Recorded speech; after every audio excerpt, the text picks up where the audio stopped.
Kyle, I like this book. I'll tell you why.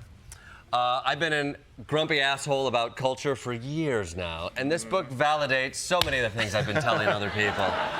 Tell me, how am I right? How do algorithms flatten culture? Yeah, how has everything gotten worse in the past decade or something? I like seeing the sticky notes, by the way. I feel like this is a demonstration. I'm going to grill you on all of this shit. Please, it's like a quiz for me. But yeah, I think we're surrounded by these machines right now, which are algorithmic recommendations. And everything from your email to your Facebook feed to your text messages to a TikTok video, it's all sorted for you. So I think that kind of affects culture in two ways. Where as consumers, we become more passive. We're like more accustomed to just getting stuff handed to us that already agrees with our viewpoint and like our tastes. And then on the other side, the creators of culture kind of have to mold their work to fit these algorithmic platforms. So they have to figure out what works on Instagram, what works on TikTok, and then like adapt their work to that rather than just doing what they might want to do on their own. I actually, you mentioned here, which I think is a good example of it, and part of what you ruminate on is this generic coffee shop. Tell me about that. Yeah, it was this kind of coffee shop design that I started encountering just traveling around as a journalist, probably around 2015, 2016. And I think everyone can recognize it, especially in New York, if you've been to almost any cafe around here. There's white subway tile on the wall, there's reclaimed wood furniture, there's hanging Edison bulbs with those like exposed wires, there's succulents in little ceramic jars. There's a giant neon sign that says, "I love coffee." Absolutely, yeah, like avocado toast and script or whatever. And I think the reason why you find those everywhere, like whether you're in Beijing or Berlin or Los Angeles or Bali or wherever you go, is because our tastes have kind of been homogenized by platforms like Instagram.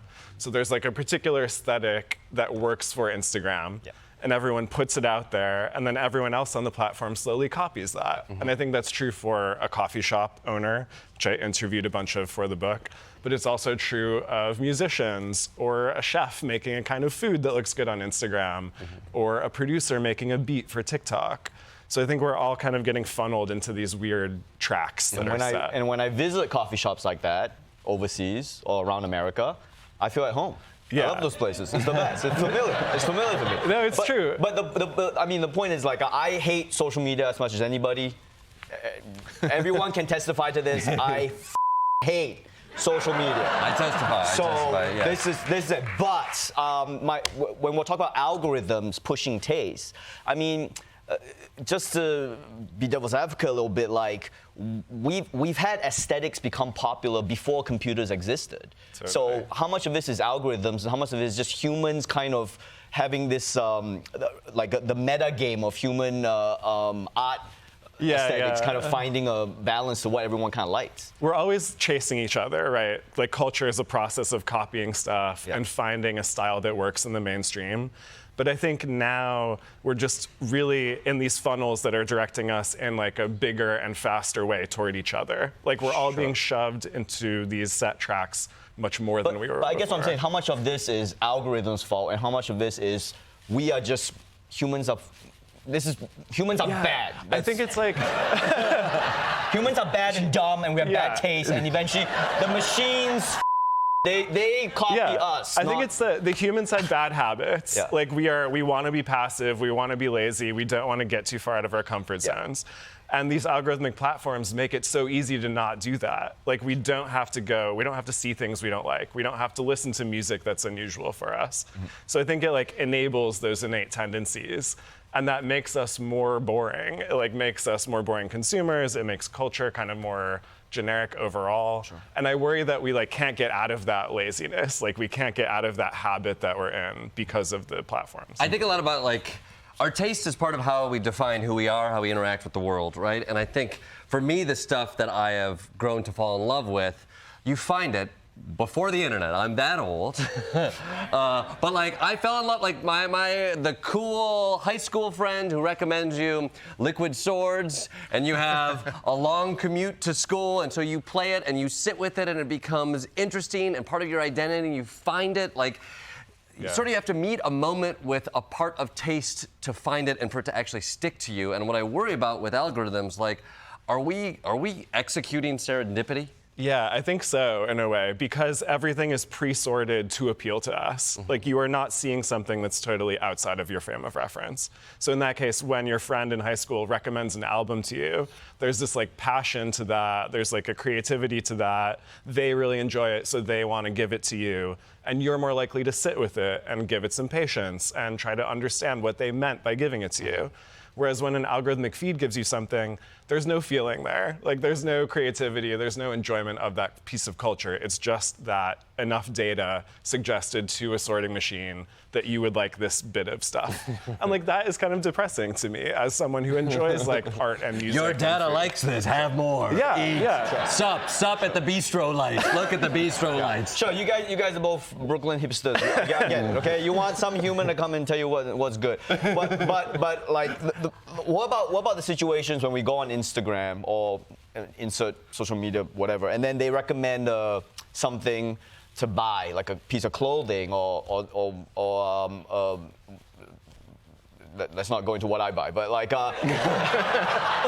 Yeah, I was running my head through all the stuff I could say on TV, but they recommend something and you go, I actually like this. I actually do like it. I hate to admit it, but the algorithm got me. Yeah, it judged you I tell my wife, accurately. the algorithm got me. I bought this thing.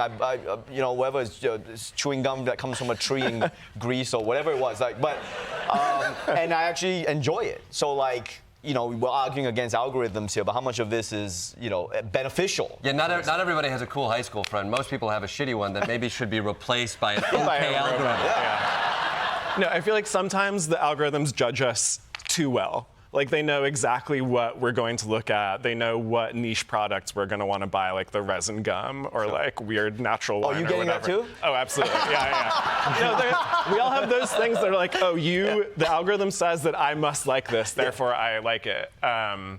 And so I think it just like guides us towards those things. And we feel an anxiety from being perceived too well, in a way. It's like, oh no, the machine knows me. Right. And I think that inspires bad feelings as well. Like in the book I write about algorithmic anxiety, which was this academic term for basically the lack of power and agency you have in relation to the algorithm. You don't know how it works. You don't know why you're getting recommended resin gum from Greece. Right. You just know that it's like, you have been evaluated and this is directed at you. But now I know. But now I know that we actually might be friends because we both get the same ad for the Greek gum thing. You don't know what I'm talking about. Yeah, what are the cool kids? What weird perverted stuff do you buy that he buys? That's what I want to know. Yeah. Wait, so they say if politics is downstream from culture and we all are moving into this flattened culture, what does this mean from 30,000-foot view to what it does to our politics? Yeah, I think it affects everything. Like, it affects culture, it affects geography, cities, also politics. And in culture, algorithms kind of funnel everyone toward a generic average where there's just this like style that works for everyone. But I think it's slightly different in politics. Like, it's sorting people into these very extreme groups that are very far from each other. So like in the US, maybe there's two big buckets. Like, you are either a Democrat or a Republican, and there's one way to be those things. There's no internal diversity. It's hard to have different opinions at the same time. It's just like, you've been sorted into this bucket or this bucket, and then you've experienced a lot of pressure to stay in there. So how come algorithms are flattening the culture when it's bad for us, meaning everyone's seeing the same thing? But when it comes to politics, when maybe it would be better if we could row in the same direction, it's making us more divided. Yeah. Why is the algorithm doing the worst possible things? Yeah, I mean, it's totally true. It's like opposing forces in a way. I mean, I think culture is like a thing that many people experience collectively. Like, it's a thing that we can all enjoy together in a way. Sometimes. Whereas, and in like a Taylor Swift context, everyone can like Taylor Swift. Yes. So if there's a Taylor Swift, and we do. to be clear, Just to be Taylor clear, Swift is great. Very clear.